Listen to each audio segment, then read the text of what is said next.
Bonjour, bonsoir, ça dépend de l'ère à laquelle vous nous recevez. En ce net moment sur KN Vision Télévision, votre chaîne d'échange des idées et de responsables. Un grand merci na bande konyo surtout baza Hollande biso partout dans le monde entier. Un grand merci na bande konyo surtout au basiliko benga biso pendant moment où tozalaki nango ya maladie nous tozalaki vraiment makasité bande ko belé babenga basiliko yeba pourquoi tonde ko sala ba mission to sali presque 45 et 46 jours tout ça l'émission parce que santé la santé en tout cas balimbisa merci na ba prière na bino merci na bande konyo surtout bande ko benga baibale pourquoi na pesi bino merci ndeko nanga Gilbert na Caroline du Nord un cas merci yo na mwasi na yo na soutien bande ko tikanga te na ba prière partout na oyo nyonso bosali un grand merci na ndeko nanga Gilbert na Caroline du Nord. Bandeko lelo toye to solola et tozali le 31 décembre 2020 ezali jour ya suka ya année.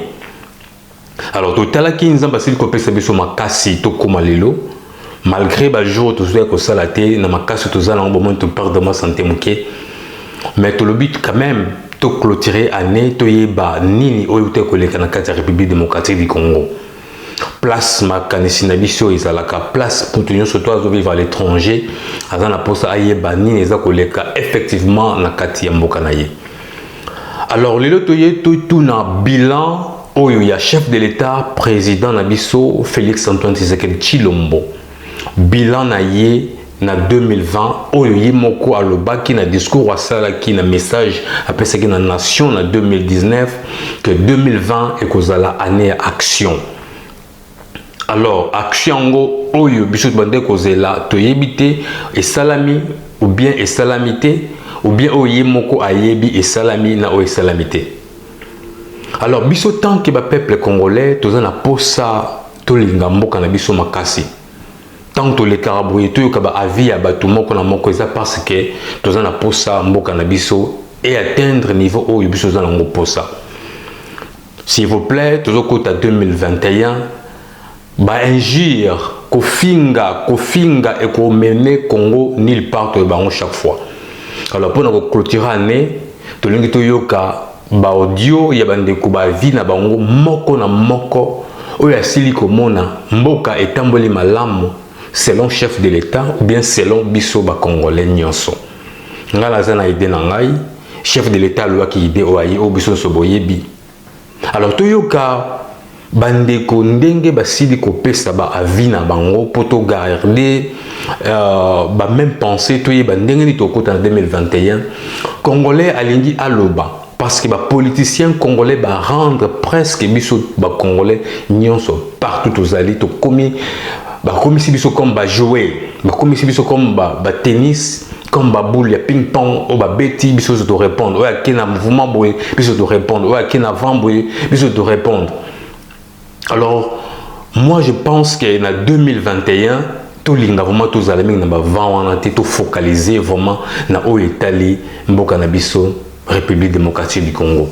Tout mécanisme ko yoka ndeko na biso azana Kinshasa na RDC ndeko na biso Papa Wali Ngoma. Bango baza sur le terrain après ça biso pe avinaye. Tout yoka na no yé soki alobinini na bilan il y a chef de l'État, pardon, Félix Antoine Tshisekedi Tshilombo. Bilan na ye au bango kuna na Congo, baza komona na 2020. Il est qui ndengeni. Tout le monde de Konabiso. Merci, je me présente, c'est M. Wali Ngoma. Bonjour. Oui, c'est vrai, le bilan de notre président Félix Antoine Tshisekedi en ce 2020, pour moi, ça a été un fiasco, parce que le peuple congolais va profiter de l'eau comme mon côté. Le peuple d'abord, tout le monde est en côté. Et les talibanda, bazo ba penza teni les okoleka na mboka awa. Biso autres années, pas si vraiment ezali makasi. Kolia ya peuple congolais congolais eza passe komelata mai oyo passe courant passe tozoyeba te tozokende wapi boye oyo azali président le chef des institutions akosala nyonso esengelaki pour mboka ekende liboso peuple se retrouver mais toujours au bakal nayebi te pourquoi bakal soki esengelaki ke alivrer le président Kabila fallait le faire pour azala libre mais 2020 eleki mabe lisusu koleka vina ba problème ba confinement oyo ba covid ebetaki na mboka de mars 2020 tokoma na août 2020 population souffrir makasi basali ata effort moko te pour la population se retrouver pour population elia population sala boy non ba difficulté bezalaki makasi pour nga na mona ki bile ezalaki zéro mais maintenant tozotala depuis autaki ko sala ba réunion na ye oyo abengisaki bato ya consultation mais là na sepelaki un peu na discours na ye ezalaki bien mais sur côté total est-ce que faisabilité nango ya maloba ya lobaki parce que tu peux bien parler beau parler mais ce qui résultat sur terrain za yango te de ces amabe et tout ça peut-être 2021 ndenge ni koleka parce qu'il y a zokata ba relation wana mariage wana ezokufa total soit kotikala ye moko comment est-ce qu'il va progresser mais ce que vous avez à bongo j'espère que peuple congolais pesa zobate population zebele ba mibenga ba majoritaire ba bosana te que c'est la population qui est majoritaire pour ceux qui se décider tout mananzela et vous avez mabe mingi na banga makasi komona makambo oyo eleka des années antérieures makambo moko eleka match beta maka Congo Brazzaville contre biso bazo mener sur 2-0 mettons tout ça que deuxième but tout troisième but population oyo bima na ville de Kinshasa et c'est des sommes or c'était qu'une poignée d'hommes ceux qui sont bimés aux amabende pour na bango même la police tous les militaires ne pourront rien faire alors soezake total 2023 mama bien 2021 makamda bien zala et ça mais 2020 vraiment ils le côté mais nous allons banda peut-être bozo vivre mais surtout survivre c'est du moins un peu ce que j'avais à dire merci. Voilà, merci Papa Wali alobi biso tozana libanda tozo vivre mais bango bat bazana na Congo na ba province nyo surtout bazali ko survivre. Vous comprenez le chaotique koloba. Alors moi j'ai aimé ce que le chef de l'État a oloba qui discours na yemoko. Je pense que dans le discours à chef de l'État oloba qui avant consultation. Je pense que le discours à chef de l'État est clair, noir sur blanc. Yemoko à reconnaître que bilan naïe ezali négatif. Chef de l'État à reconnaître Bisson Soboye Baki Boyokaki Bolandaki ba discours ya chef de l'État. Il faut pas tout voiler ba face, il faut pas tout le bakapo na la fanatique, mais chef de l'État avait bien dit que ngai na kanisaki que na sali coalition oyo na batu oyo poto sangana poto pousa mboka na biso liboso po mboka na biso eyeba kokende place aux nango pour ça to le bango chaque fois. Malheureusement et aboutir n'a rien. Yango na kanisaki na sala eloko boye obiso soto yebi. Chef de l'État azali honnête à reconnaître que eloko et salama kité puis na oya yaki ko pesa biso réponse ya consultation ndi a lobby ke sikoyo ki salu me bande donc mais sala sikoyo e bandi na kotala sens propre cela veut dire musala ezalaki ko salimate. Chef de l'État avait bien discours ezalaki clair après ce message na surtout comprendre place au botinga ngana kende ko sala na salité parce que a détaillé eloko moko au chef de l'État lobaki. En tout cas moi naza vraiment pour chef de l'État na discours ya lobaki ezalaki vraiment il faut pas tout discuter même azalaki clair na yango azwaki ba mesure au biso nyonso to silaki koyeba. Alors, ndeko na biso Gilbert atindela pe biso message moko en anglais. Hi, hello my dear brother Kelly, Gilbert lobaki nini thank you so much for your audio, and I think that the President Fachi has a willing to develop Congo, but FCC was a bad apple in coalition, and next year will be a blessing for Congo with Union Sacrés. That every Congolese must work hard and smart enough to lift more people out of poverty too. And 2020 was bad for the world of coronavirus, and we thank God, and the vaccine is now God bless you, my brother. Yeah, brother Nabiso Gilbert a lobby qui année 2020 c'est qui année mon comme abbé na ba coronavirus et les kaki mais chef de l'état azan la poste à Salisamboka. Mais suite il y a FCC, il y a un salaire qui est mboka na biso et ba quoi avant c'était. S'il vous plaît, bande koyaka Envision télévision, tous à la même idée, tous à la focaliser, na conseiller biso chaque fois, tout yo kaka ba conseil ya biso na biso tout tika na kofinga parce que 2020 kofinga ko sala ba analyse et l'équipe tellement ébélé to tourner place moko. En tout cas, je pense qu'avec 2021, to yeba ko tellement ramsus. Tout le monde koyoka ndeko na biso na Johannesburg Frank Asimbo moko vraiment oyo toyeba ko partager ba idée na ye ndeko na biso Frank Asimbo pe apesa ki avi na ye toyoka nan on ndeko na biso Frank alobaki pona bilan des chefs de l'État. Bonsoir Kelly Brown. Je voudrais d'abord particulièrement vous dire merci. Merci. Pour les services rendus à la nation congolaise en termes de vos émissions présentées. Merci. Émissions, n'est-ce pas, présentées et destinées à nous informer de tout ce qui se passe au pays. Et de nos perspectives quant à comment chacun de nous devrait contribuer pour le développement de ces pays-là, chacun à sa mesure. Vous nous avez demandé de dresser le bilan de 2 ans,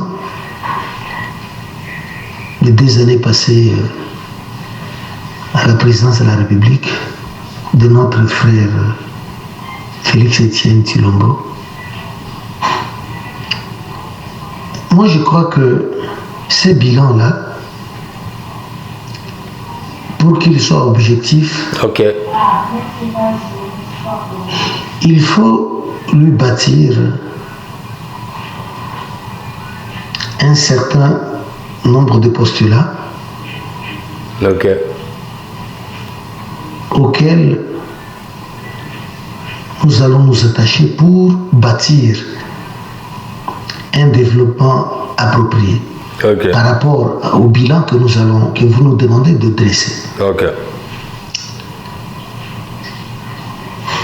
Le premier postulat serait de dire que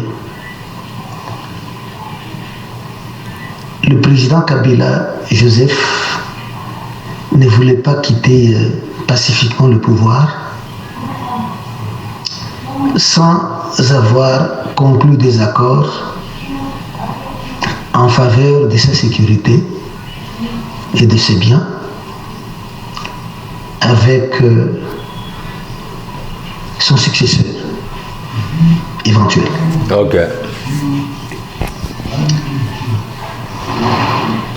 De ce point de vue, il fallait donc, chacun pouvait encourager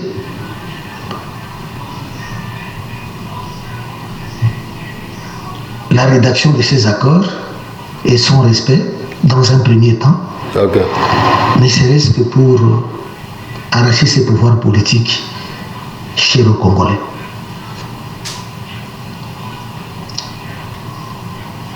De ce point de vue, comme c'est un bilan, c'était un point positif. Mais tout de suite après, il fallait envisager, n'est-ce pas, se défaire de ces accords pour se bâtir sa propre voie, sa propre vision de comment développer le Congo. Ça, il y a un doute, il y a eu un doute sur ce point-là. Et puis, ce pouvoir de Félix nous a paru a fonctionné comme un feuilleton, un rebondissement terrible. Il y a eu des espoirs qui sont nés, qui sont morts, des espoirs qui renaissent et qui trouvent la mort encore une fois, des doutes qui persistent, et finalement, la proposition de consultation populaire pour former un front commun de combat contre ce qu'on peut appeler les ennemis de la République. Voilà un espoir nouveau sur lequel l'année qui commence devrait compter sur. Ça, c'est mon point de vue. Il y a d'autres scénarios, il y a d'autres postulats sur lesquels on peut bâtir un argument cohérent. Mais ça, c'est ma part. Je suis Franck Assimbo. Merci beaucoup. Salut, Papa Franck Assimbo. On a bien Papa Franck Assimbo. On a calmement et puis faire comprendre biso. Merci Papa Franck Assimbo na Johannesburg, na Afrique du Sud, na Pessia Vinaye. Papa Franck Alobi, Oyo, Bisonyoso, tout ce que Congolais, chef de l'État, Alobi, na Baba Tous, Congolais, Bazokoloba, Toyebi, ma pour tout. Bandeko yaka une vision télévision. Toyaka awa na plateau, poto kuta na poto ça l'échange d'idées, ndoyo ba mamune neza olekana. Alors, si tu as un bilan, et ça parce que les Congolais place nous soit allés, aïe bako mona nini oyo et salamaki nani oyo salamaki te pour que 2021 toye bako lokelango solution.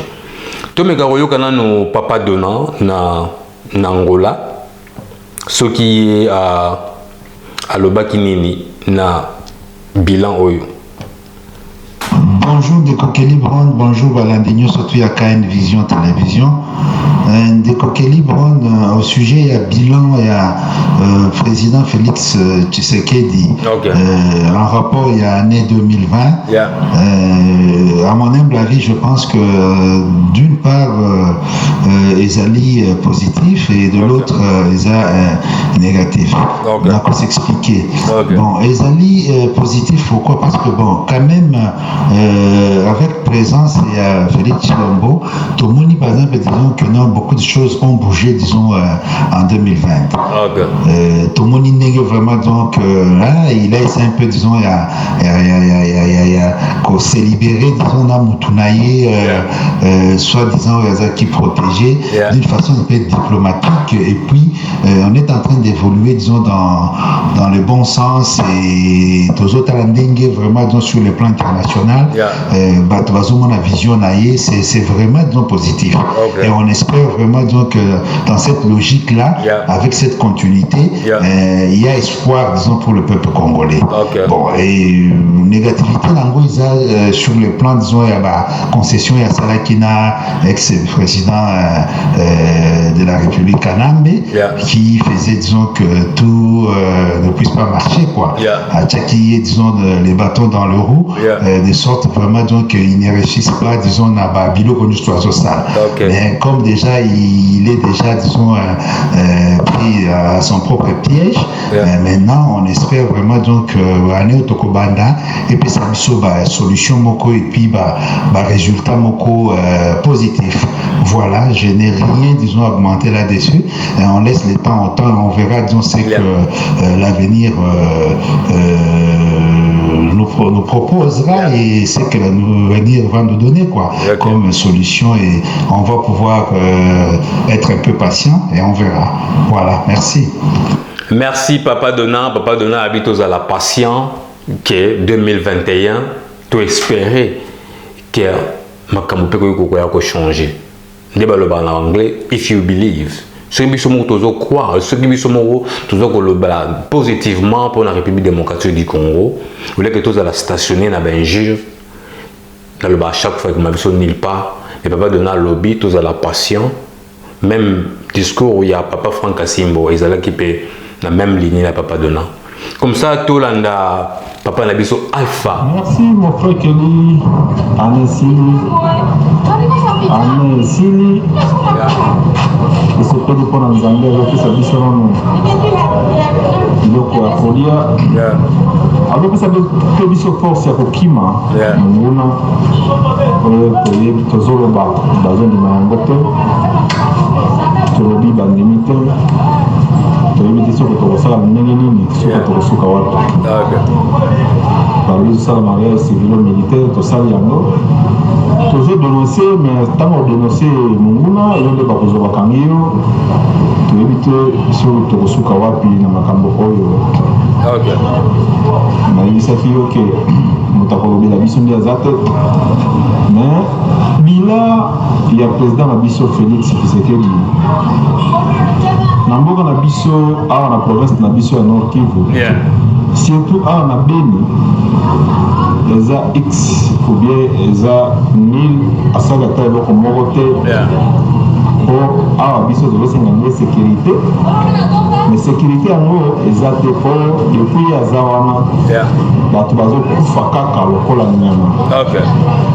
Batubazo Kufa, le Kola Nyama. Victoire n'est pas ABF pour y avoir récupéré le parti est belé, mais et pas la biso faire de ces bases pour m'amener biso. S'il vous plaît, papa Alpha, victoire est un ADF. Donc, oh, il y a tout le monde qui a baïb sarabiso qui fait RDC bado au salaboy. Ils ont le coup tard pour bien nous sur le terrain besoin de m'embaser au loba. Qui te dénoncer, babomi biso, tant que tu fais kimia. Bango la sepeni, nous na koti, afandi na ye. Ok. Tant que tu dénonces, babeti biso, bakangi biso. Tant que tu fais kimia, nous na koti, afandi na ye. Et tikali mabele na ye. Ok. Donc là, awa. Espace où nous na si azui. Avant, président Nabiso, et comme espace monene koleka. Il y a un moto à Sala qui m'a mis à Zara. Je vais remercier mes coloniaux sur que mon abisso numéro 1 à Zamonisco. Basé du Mabisote. Pour Baye Bibiro comme Monisco à Sala Namboka. Baye Bibiro comme Monisco à Sala Namboka. Il est pour Oe Bango à Zomona. Oe Biso de Zomonate. Biso de la secteur, de Zomona Angote. Mais Bango. Bah, vous avez musique, vous avez mon angle. Ma belle zaten. Vous avez amené des océans à Kaka à Saint-Sabiso. Mais pour le moment, territoire à Beni, la ville à Beni, et Tikali quadrillé, na ADF, la localité, c'est un zinga à Est à Beni. Et Tikali côté ADF, ti ADF wakati Maya Semuliki pour avant Azagi na makata kite mais voilà c'est kati déjà Maya Semuliki azana ngamba mi balé ya Semuliki ngamba mi balé Semuliki nesi ya mona zali et ainsi azui ba parti ebele ngamba mi balé Semuliki ah to éviter son zela kasinde kozala ou bien kozala te pour mona ça commis déjà la traque nae que akobeta beni akobeta pe kasindi pe akofanda ne biloko azoloba muna bani oloba akobeta beni akobeta kasindi pe akovanda ça va naza na mawa mingi ndeko na ngai mpo awa nazo prepare kokima so nayebi te soki na kokima wapi nzambe kaka bosenga nzambe mpo asalisa biso mpe tokufa te me bato basi bakufi ebele ndeko na ngai. Un grand merci papa Alpha na Beni wana Nord Kivu. Boyoki ndenga lobby vraiment pour na bango chef de l'état c'est le côté et nous osons croire que 2021 quand même qui me koyeba okoma na côté na biso à est. Toyo kana no papa na biso Moïse Vangu en Espagne. Soki yi a lobby ni papa Moïse Vangu en Espagne. Au lobby ni pona bilan à chef de l'État. Salam Ebele, vraiment de comprendre.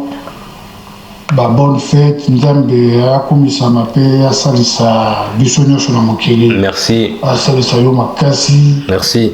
Peso makasi na bata oyo au passé nango. Merci. Vraiment Nzambe asunga yo makasi. Merci. Mais tokosola moi bien pe kala mingi te. Merci. Bambote ebele vraiment ebele Nzambe akomisa ma. Na motuna oyo botuni biso bandeko Can Vision na bandi bambote bele pena balandi na biso na bandeko na biso nyonso partout ya ba commentaire ya ba analyse puisque bango nyonso baza ba grand personne balingi mboka mingi pour le président Félix Tshisekedi pour la présidence de la République démocratique du Congo pe ezalaki kozela bamituna na biso comme c'est toujours. Bazwaka ba idée makasi sima na biso pe la Can Vision. Merci. Monsieur le Président a travaillé très bien. Bilan est normalement ils ont deux volets. Premier volet est positif. Deuxième volet négatif. Côté négatif, ils allaient côté bateau bajina qui est. Côté positif, ils allaient makambo yo ya décision azwaki azwaki ngo lokola mobali bomuna kaka ko beta mesa mobala zakande wana mobala banga te c'est-à-dire positif et que contre la 2021 puisque abongisi 2020 na ba fait nango c'est-à-dire volet oyo négatif ezali ba FCC na ba o ba comme ko kanga ba faux coup d'état oh bafo batama boma nyonso ya li parti ya FCC négatif à FCC et côté qui na bila ya présidence ya actuelle. Comme abongisi yango na fin 2020 ezongi positif. C'est-à-dire bilan normalement en ligne travailler est négatif pour le la population va kozela balia ba cérémonité. Mais est positif puisque le président Félix a assuré que système la réserve de côté en 2021. C'est-à-dire, bus, ils ont plus de 300, ils ont Kinshasa déjà. Ils ont déjà dans le terrain. Tout ça, ils préparé en 2021. Tant que ceux moto que Fumama, lancer la bis, dans la voiture, la police, entre 50 ou 100 pièces. Tout ça 2021. Ils lancé 2021. On m'a mis ça le bon, maintenant, en réalité, négatif, oui, bilan est négatif. Personnalité n'est pas positif, mais négatif, il y a le côté na katina FCC ça y était. Il y a un moment stoppé en gros. Bon, à part ça, la bande bambote belé, bientôt le recrutement militaire qui est là, bientôt le bilan qui est là. Président Félix Nabukanate a fait sa diaspora, ba tracteur, ba kengosa ba bilan na ko ba kwentu à Congo. Assez organisé. Na Mali basala système ko ba pona terrain mo kwa mulai munene ba pesa on kana ba diaspora ba tonga banda ko kuna organisation faisale na monsieur président Félix apon ba combattant ba bonna makasi ba na poto mobimba basala moi conférence moko ba zo ba idée a boye Mali a sala biloko a bongo lolo et dans la quartier moko munene na Mali plus de 20 000 ndako appartement et baba la poto ba pesi terreau fêlé ba pesi entreprise mo boye jeva kango donc il faut foutre rambo na bien malem position na à bientôt basa na bele. Merci mingi papa Moïse Vango na Espagne na participation na Yoto continuez toujours garder contact Can Vision votre chaîne d'échange des idées et des responsables bilan ya chef de l'État 2020 la République démocratique du Congo avis na yo eza ndenge nini toyoka papa Kakuji na États-Unis soki ya pesi idée na ndenge nini. Bonjour Kelly, bonjour Can Vision Télévision et bonne année à tout le monde. Bonne année. Kelly, ça fait belle lurette. Voilà, nous y sommes encore. Merci. Le bilan de notre ami Chilombo est négatif. Ok. Fayolo, dans son discours, il nous a donné une synthèse scientifique basée sur des faits vrais. Ok. Et je crois que nous sommes tous d'accord que c'est une complète de confiture. Et lui-même l'avait reconnu dans son discours sur l'état de la nation qui n'a rien fait. Et que le travail venait maintenant de commencer. Et pourtant, l'année passée, il nous avait dit que l'année 2020 était une année décisive. Une année d'action. Personnellement, j'avais prédit que le Jumbo Jet Chilombo restera dans la turbulence jusqu'à son atterrissage. S'il a beaucoup de chance. Par ailleurs, je pense qu'il y aura un crash. Il a eu une très forte pression extérieure de divorcer avec ceux qui l'ont placé au pouvoir. Et c'est ça qui va déclencher la dynamite. Et le divorce avec la coalition qui lui a placé au pouvoir ne lui donnera pas la chance de bien travailler. Ça ne marchera pas. Et quand lui-même dit que les choses ne marchent pas, l'ambassadeur américain Mike Hammer lui félicite pour la bonne gestion des affaires. N'est-ce pas un paradoxe?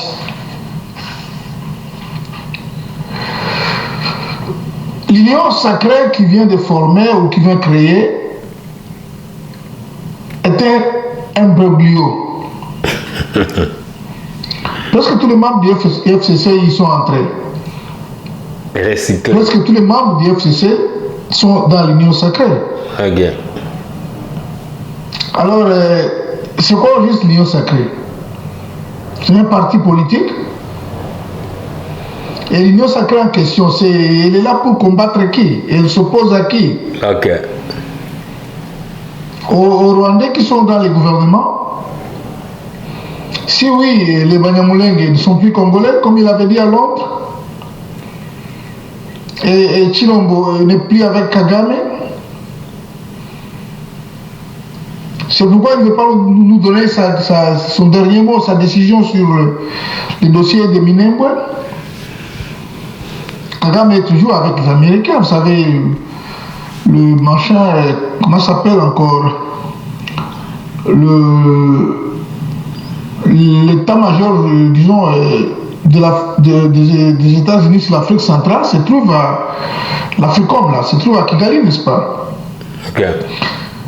Bon, alors l'union sacrée était là pour combattre qui?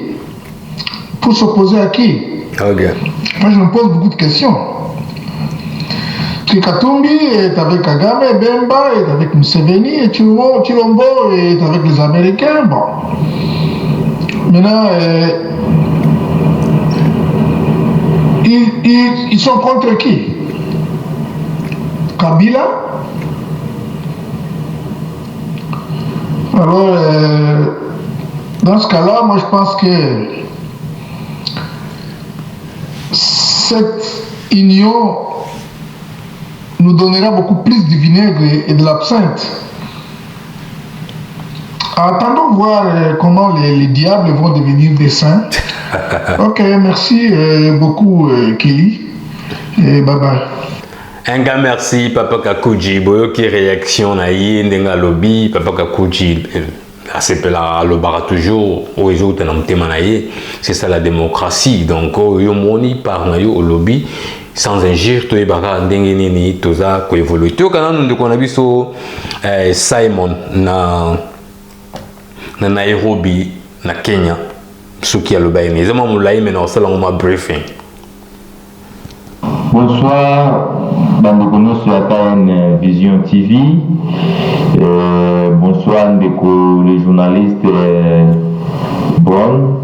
Merci. Vraiment, joyeux Noël, la bâtonnière, surtout Badolanda Bisso, Bandekono Bisso, surtout dans la plateforme. Merci. Sur la TN Vision TV.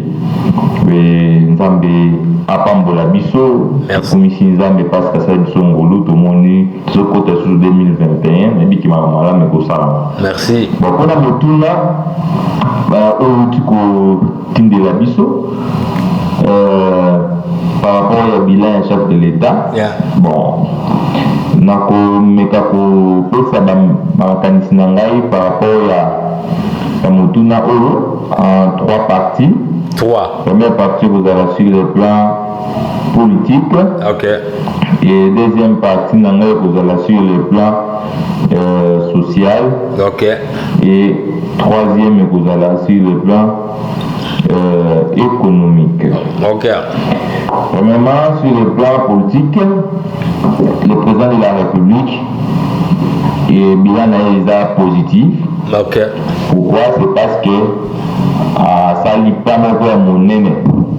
Ou il y a qui ça qui est en otage sur le plan politique. Ok. Tout le monde a ambitionné ce temps le président de la République a du pouvoir avec une majorité. Et c'est qui selon la Constitution a travaillé dans la avec une majorité pour bien bandeko il y a FCC. En il y a FCC où le temps ne sait pas Ndeko Kabila, ancien chef de l'État. Qui ensemble na bango na président de la République coalition. Okay. Mais quand là ndenge basala qui coalition na bango na monsieur Félix il venait ko simbate. Bande ko si bande ko tchela e bataille tout le monde qui biso surtout le président il peut donner les injonctions mais comme na kati ya gouvernement wana batu ya F et la PCC batu ya Kabila Baneki Ebele, Baneko casser l'action, il y a chef de l'État. Okay. Chef de l'État sur le plan politique, Baneko Kokate Kosa, avec un otage. Mais tant que il y a se réaliser que non, beaucoup de temps par rapport il y a plein de politique. Nous avons une grande décision au Dieu commun. Na 2020 oyo aiko kabwana na mariage ou ezaki mariage moko ya kindoki mariage bande ko profiter la population te aiko katango et vraiment et ça là qui bien makasi pourquoi bandeko ya FCC to ba ministre ou ba na kati ya gouvernement ya oyo ezaki ya coalition bandeko to sa président de la République et ils croyaient que non celui qui est le président c'est le président Joseph Kabila. On a pensé que le pays on a 2 présidents de la République. Bien. Président de la coalition, na président de la République. Dans le côté, c'est nous le président de l'autorité morale, c'est le président de la République. Et vraiment, il faut akabwana. Vraiment, ici, la politique a avancé mingi. Donc, on a par rapport à la nomination, il y a la juge, la nomination, il y a le général, tu as FCC, c'est pas là dans le mais le président a fait quand même quelque chose pour sauver la nation. Au monde qui, FCC, même président même il me parlera de Bakiango. Pendant 2 ans, il a travaillé avec les humiliations, mais il a accepté ça. Et ça, la maraté dans le pays. Mais lui, il a accepté ça parce que Batouana n'a pas croire que non, c'est Kabila qui dirige. Donc, il y a pour ça que non, il y a une coalition. Sur le plan, il y a social. Vraiment, on peut dire sur le plan social, il y a négatif. Parce que le président n'a rien fait par rapport à la social. Parce que depuis la coalition, il y a reconnaître que non, Batouana a bloqué il y a mboka intérêt à la population qui est l'intérêt à Bango Papa. Vous voyez qu'un président, l'ancien président de la République, avait touché beaucoup plus que le président de la République. Papa, c'est le seul président au monde, l'ancien président où il y a beaucoup de l'ancien président sur le monde entier, la pays surtout. Et c'est une normalité. Batouana a beaucoup travaillé pour Kabila, pour la population. Ils ont communiqué. Et nous, comment on a salamité sur le plan social, voilà qu'on a billet à zéro parce qu'il ne faut pas reconnaître moi Kevin, j'ai fait rien du tout. Il y a moi qui s'allume Bandachiko. Il y a moi avec créer union sacrée. Union le fait que nous devons comprendre le monde qui par rapport à la Covid. Mais, ma pays, je vais manager par rapport à la Covid. Jusque-là, toujours, c'est la présidence de la République 2021, nous côté année à Sika, ma campagne bien et comment, union sacrée, il a nommé la mission union sacrée pour l'intérêt à peuple. Comme on dit au peuple, ça la pour la peuple. Et dans le coin de 2 ans, où il a pas battu, mais tout le monde a bafoué. On a collé bandé en Guana. vraiment merci. Surtout Bazolanda Biso. Merci Nayo, journaliste, que Dieu nous bénisse. Un grand merci papa Simon na Nairobi na Kenya. Un grand merci na bandeko surtout ba participer na numéro na biso alelo. Un grand merci na biso to continue toujours couper ça ba idée à sikani to côté na on en 2021. Moi je pense que en 2021 même au moni sujet il était même n'importe quelque chose où ça na ya idée ya malamu tinde on a kataka une vision télévision et ba koleka. Au loko yo moni que idée peut-être vous partager on a ba sous-souté peut-être vous avez moi WhatsApp groupe moi quelques battre que vous mais si vous avez l'occasion tinde on a kataka une vision télévision se présenter place aux alliés et que vous allez toujours boyer malamu. Un grand merci na bino nyonso tout boutique malamu to kutana prochainement na numéro msoso. Bye bye.